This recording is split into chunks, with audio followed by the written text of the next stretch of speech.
Hello everyone, welcome to my YouTube channel Medical Freak. I really hope that all of you are feeling absolutely great. Today we have another interesting topic ahead, and this is called how to manage hiccups. Hiccups can be a really annoying thing for anyone.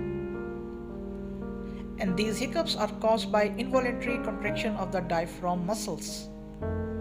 These are the muscles which separate your chest from your abdomen, and any irritation of these muscles result in rapid closure of the glottis, which produce hic sound, eventually called as hiccups.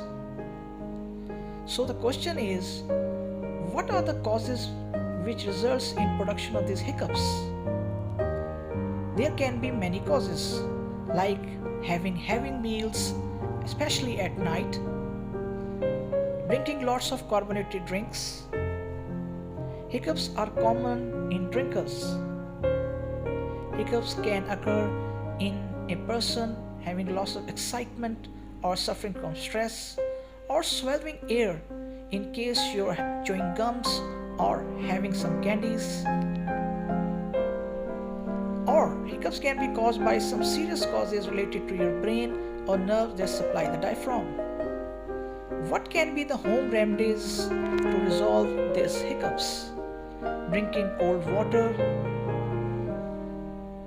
holding your breath for a short while, like few seconds, breathing into a paper bag, but be careful in that, or gargling with cold water. There are certain medications as well which help in removing these hiccups. But hiccups lasting more than 48 hours, you need to consult your physician. If you have liked this video, kindly do subscribe to my YouTube channel. Kindly share this video with others. Take best care of yourselves. Thank you.